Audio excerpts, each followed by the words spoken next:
Aye. I'd like to call the March Coast City School Board special meeting to order.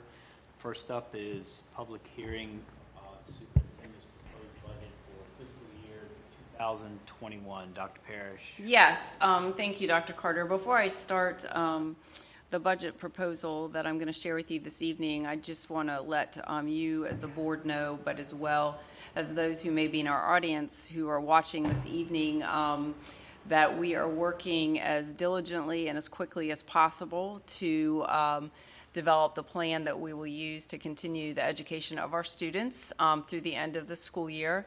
We are receiving information daily right now and guidance from the Virginia Department of Education.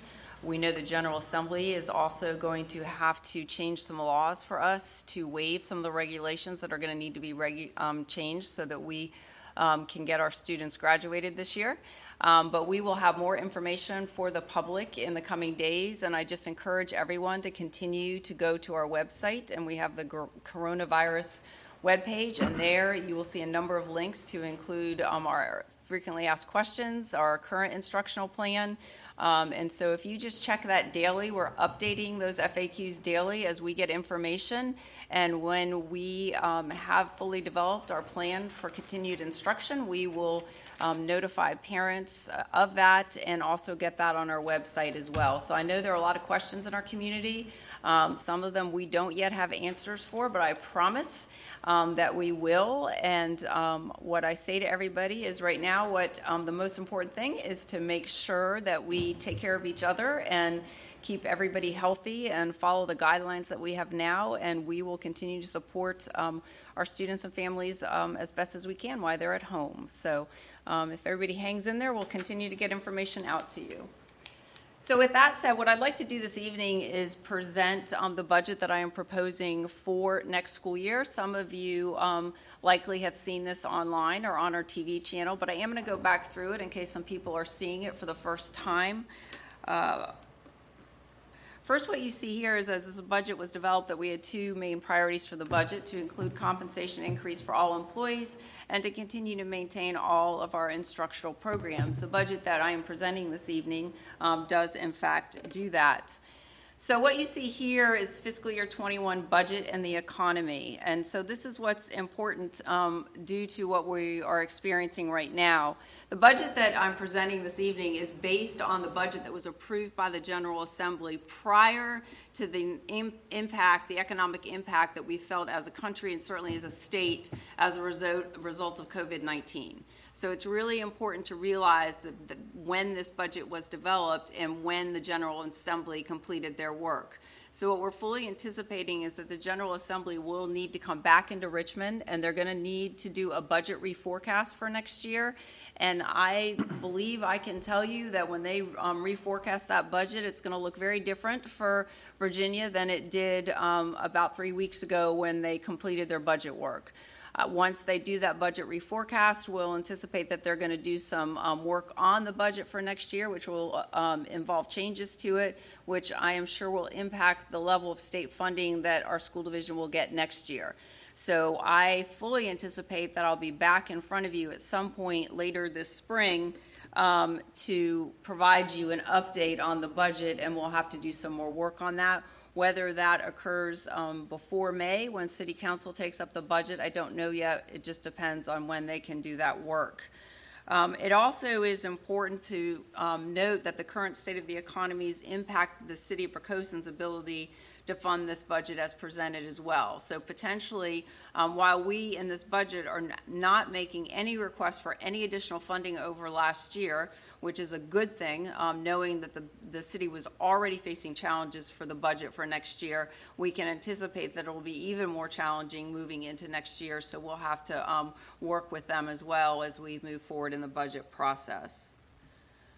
So just a reminder of where we've come from, and I think this is really important right now because of the fact that everything's pointing to us moving into another recession, that in all honesty, we've never fully recovered from the last one that we experienced. So as a reminder, from fiscal year 10 through fiscal year 20, we made approximately $5 million worth of programmatic and personnel reductions, which offset the loss of state revenue that we received, as well as the increase in VRS rates and other cost increases that we had throughout the recession. So we did a lot of reducing during the time period of the recession, and we haven't really picked up all of that funding back to replace what we reduced, which is going to make it more challenging as we move into next year if the nation does in fact go into a major recession. A reminder, as part of that programmatic and personnel reductions, we eliminated 54 and a half positions. That included 11 teaching positions beyond our enrollment loss. From fiscal year 14 to fiscal year 20, we netted an increase of 3 additional positions that went back in the budget, so we never fully put in the 11 that we cut beyond enrollment, and as you know, in the last couple of years, we've seen an increase in enrollment. So we haven't even caught up with the positions that we had to reduce as a result of the last recession.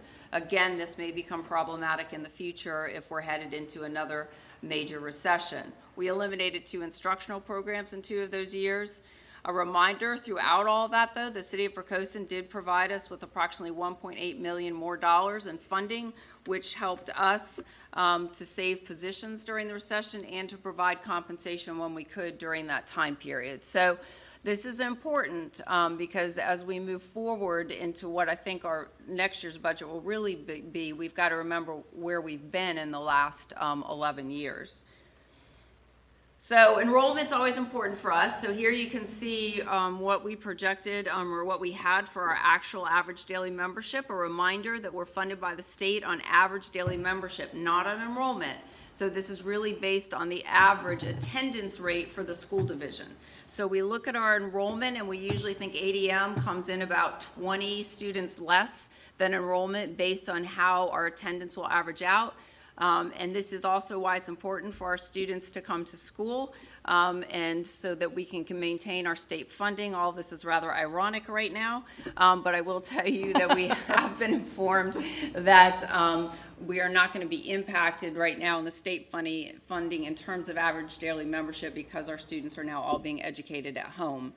Based on the projections from the Weldon Cooper Center, which does all of the demographics for the state, and our early kindergarten registration, which remember we do in February, so we can try and get a real sense of how many kindergartners are out there, we're projecting that the ADM for next year is going to be 2,132, which means we're looking at enrollment of about 2,152.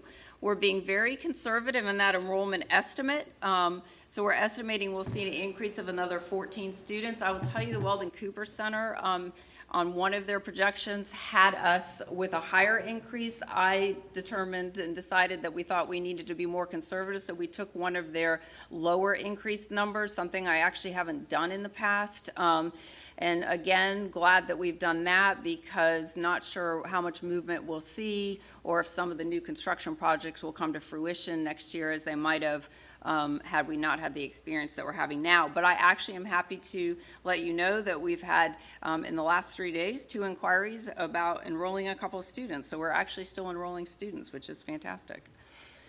Here what you see is our projected increase in state funding for fiscal year 21. We're projecting an SOQ funding to see over $653,000. You may remember that this is the year that we see the General Assembly do their re-benchmarking for SOQ funding. That's done every 2 years at the beginning of a biennial budget. And so what they're estimating is what the cost of education is, therefore what the state should pay. I want to once again remind you that they are estimating the cost of education based on post-recession funding, not pre-recession funding. So again, we still haven't recouped some of that money that we lost from the state as a result of the recession. And I say to you again, as I always do, we understood that we needed to endure some budget reductions during the recession, but our hope is that we would have caught up with that by now. You see a small increase in incentive and categorical funding of almost $29,000, increase in lottery-funded programs of just over $29,000. So again, let's hope everybody buys lots of lottery tickets, especially now while they're sitting at home. Net projected state funding increase then is over $712,000 from the state. So here are our projected cost increases. First, you see health and dental increase, and I know it's rather shocking to actually see that we're saving money in this area and not getting a cost. I'm going to talk about that when I get to a future slide, but we did actually get good news in that area. Another reason why I'm asking you tonight to approve our new provider so we can move forward with a contract. You see here the increase in the VRS rate of over $130,000. As they increase the VRS rate, yes, it also means the state is putting more into VRS, but we are as well. So that's the cost of that rate increase. Instructional needs, we do have a few of those that we needed to include in the budget. We do need to hire one more preschool teacher to meet regulations tied to special education. We also are adding to our aviation academy students. Remember that we're rolling that program out over 4 years. We're in year 3. So this will enable us to add another grade of students to participate in the aviation academy that is provided by Newport News City Schools. And I continue to tell you that our kids really are thriving in that program. And I know that some of you have had the chance to actually see it in action. We do have some changes in our program of studies coming at a slight cost for us. We also need to hire a sign language interpreter. So all of that comes at a cost of over $127,000. You see here the increase in contracts and utilities. So much like we have as homeowners, you will see increases in some of those costs as we move through the year. Some of the contracts that we have also are showing an increase. Increase in technology of over $62,000. We do need to pay now to support some of the new software that we are bringing into the school division. As those annual costs tend to rise, those can be attached to contracts as well. And personnel savings, we do see a savings of over $98,000. So whenever we start the school year, typically we'll see a reduction in personnel savings because sometimes we see the transition of our more veteran staff leaving and newer, younger staff members being hired. So you'll see a little difference in the cost to the school division in terms of pay and benefits. And so that captures some savings for us. So with some negative numbers there in cost, which is good, we see a projected cost increase of over $313,000. So minimum wage is something that I do want to share with you. You may be well aware of the fact that the General Assembly voted to increase the minimum wage to $12 per hour by 2023. As part of what they've passed, they're increasing that steadily over a number of years. So next year it moves the minimum wage to $9.50. So as a result, there's some positions here that we need to increase pay for so that we meet the new minimum wage requirement next year. And they're all actually in the area of substitutes. So what you see here is our paraprofessional and clerical substitutes currently are making $62 per day. So we need to move them to $80 per day so that we're ensuring that they are being paid minimum wage. As a result of that, we also need to move our teacher and nurse pay up so that they're then making a little more than paraprofessional and clerical because we do ask them to do a little bit more as they work with us.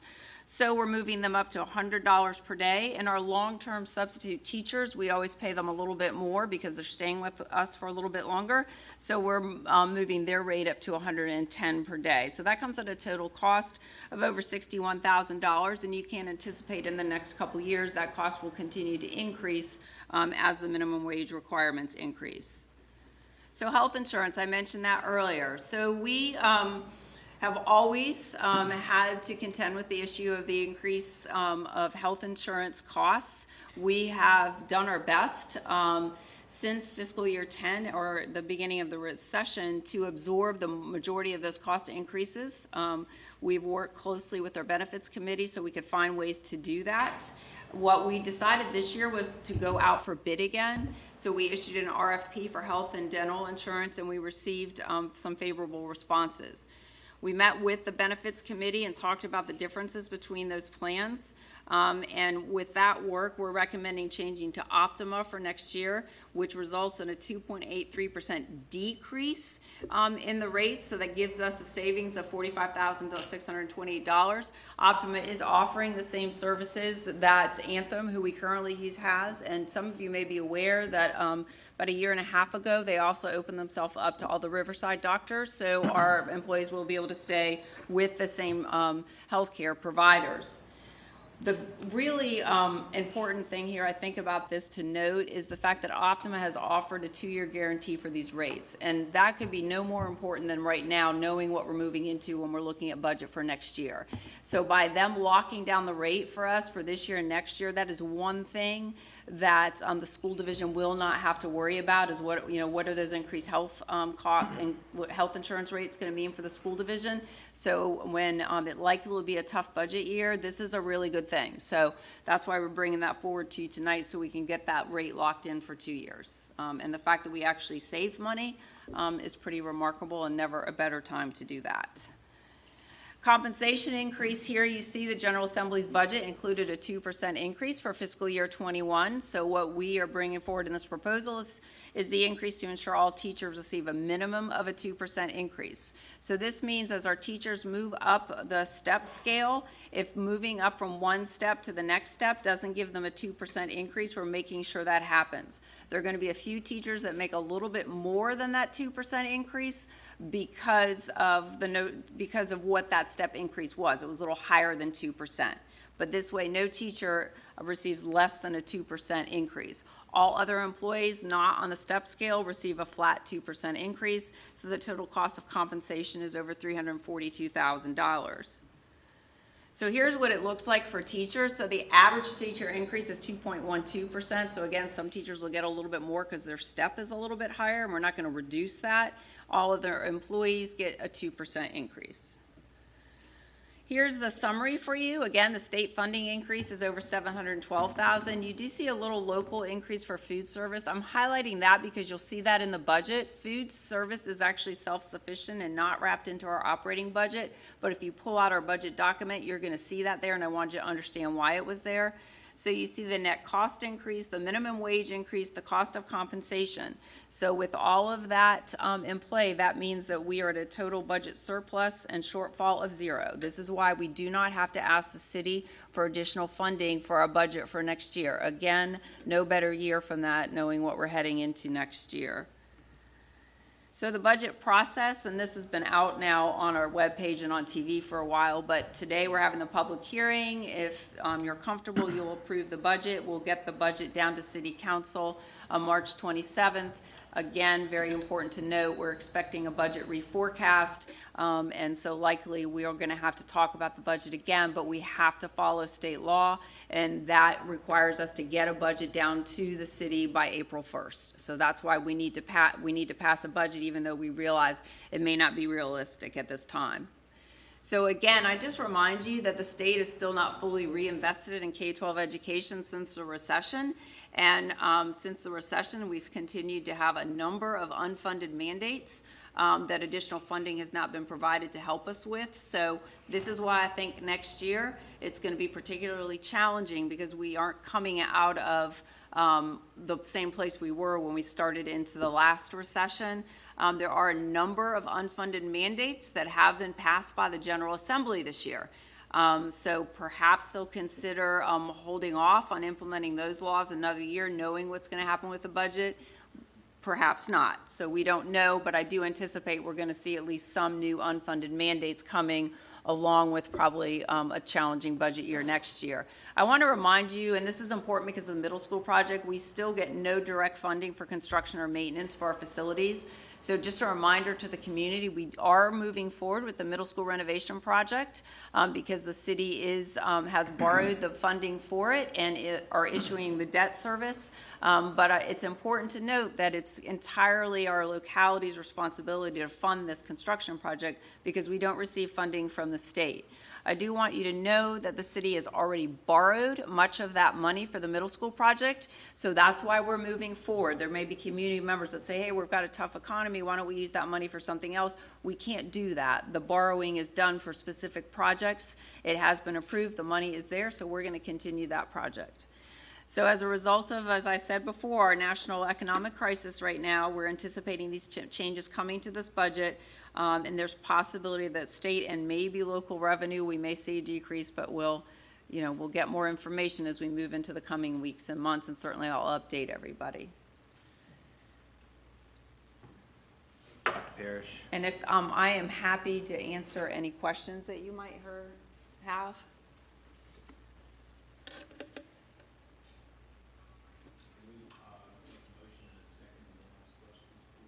Yeah, and what I do want to tell you right now, too, is currently we don't have any questions in terms of the public hearing, just so you know. We'll see if any more come in the next few minutes, but yes.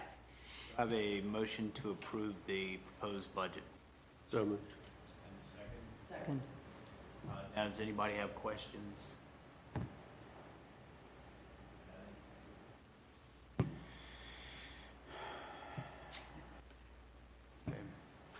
Okay. All right, Ms. Reimers. Mr. Holcomb? Aye. Mr. Jordan? Aye. Mr. Freeman? Aye. Mr. Ingram? Aye. Vice Chair Sheeler? Aye. Chairman Carter? Aye. Motion passes 6-0. Thank you, ma'am. Next up, consideration vision of the employee health benefits. Yes, so this is what I mentioned, that we are bringing forward you the move to change to Optima. So by you all approving for us to make those changes, then we'll be able to move forward and sign the contract with them. And again, stressing the importance of locking into that 2-year rate so that next year it won't be a struggle in terms of dealing with the health insurance, any health insurance increases. That is excellent news. I really appreciate the Benefits Committee working on that. I have a motion to approve employee health benefits. Gary, can I ask a quick question by chance? Second, and then we'll do questions. Do I have a motion to approve? Second. I guess my overall question was, obviously, that's a pretty substantial savings to the bottom line. I guess on the surface, I just kind of wondered, was anything sacrificed in order to get that savings down? No, they really are offering similar services. Actually, one of the deductibles even goes down with them, believe it or not. And then they are open, because they open themselves up to not only Centera, but all the Riverside doctors. So they really were getting almost exactly the same thing at a lower cost, and Great. then getting the 2-year rate. So, Great. yeah. Thank you. Yeah, I know it looks like it's almost too good to be true, but it's I know, not. that's Take a, it. Exactly. Yeah. that's a blessing right Yeah. there. Yeah. Yep. The market's starting to work. Yeah. Yay. Anybody else, questions there? Ms. Reimers? Aye. Mr. Jordan? Aye. Mr. Freeman? Aye. Mr. Ingram? Aye. Vice Chair Sheeler? Aye. Chairman Carter? Aye. Motion passes 6-0. Thank you. And consideration of approval of moving first reading of changes to policy manual to second reading. You want to address that, Dr. Perry? Yes, I do, because we actually had a stack of policies because we're going through and updating them to our practices.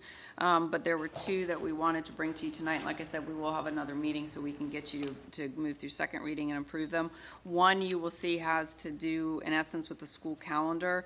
And this will allow us a little bit more flexibility in terms of getting waivers for the 140-hour clock requirement, which fits into what we're dealing with now, the 140-hour clock requirement being that for high school credit courses. So once we get this approved, it's going to make it a little bit easier for do some of the work around the fact that we will be needing the waiver from the 140-hour clock requirement, because we know with the kids at home, we're just not going to be able to meet that in all classes. And so, like I said, we will plan on another meeting relatively soon for you to approve that. And the other one is we've added some important language to our locally awarded verified credits. Again, our guidance that we received today, we're going to have a little more flexibility with those, which is going to be important for our high school students. So we've needed to add some more text to this. So it's just interestingly enough, we actually planned to bring this to you before COVID-19 became a crisis. So that's really fortunate, but I'm trying to expedite this with you all now. So that's why those 2 policies are coming to you. Like I said, when we're able to do regular meetings and doing non-emergency stuff in our public meetings, you'll see some more. I have a motion to approve So moved. and a second. Second. Any questions there?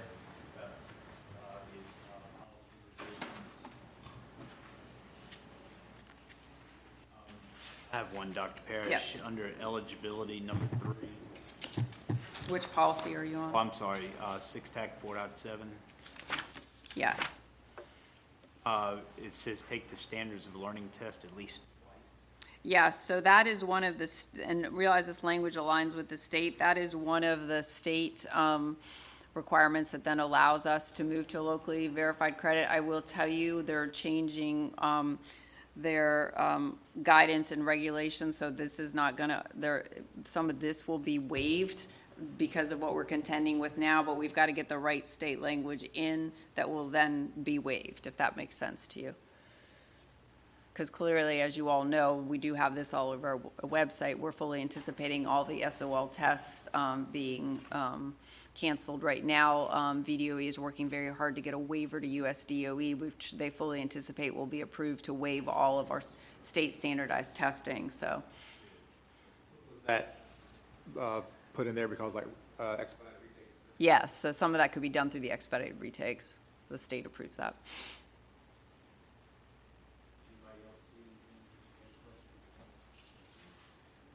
Reimers? Mr. Holcomb? Aye. Mr. Jordan? Aye. Mr. Freeman? Aye. Mr. Ingram?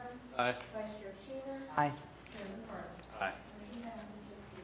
Thank you. And next is consideration of approval of personnel actions, which is, those are enclosed and fairly self-explanatory. Do you want to speak to that, Dr. Parrish? Yes, so normally you have this in a consent agenda, but because we need to continue with our accepting resignations, hiring of people during this time period, I wanted to bring this to you tonight so we could keep moving.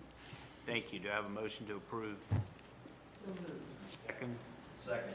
Any questions, comments there? Got a question. So with the last few being coach positions, how's that going to affect anything since everything's canceled? Yeah, we are working through that. What we may be doing is prorating them for the time that they did do because they were running practices and some scrimmages prior to the closure, but we're anticipating we won't be paying the full supplement at this time. I do want to let you know, in line with that, we are looking for places to save some funding during the course of the spring because we're experiencing some new costs as a result of some of the things that we need to do. And we know we're going to see a reduction in sales tax revenue. So where we can save, we're trying to save. Contractual problem with them? No. They sign a contract? No, we'll be okay with that, yeah.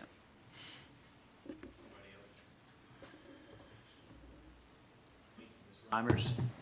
Mr. Holcomb? Aye. Mr. Jordan? Aye. Mr. Freeman? Aye. Mr. Ingram? Aye. Vice Chair Shaver? Aye.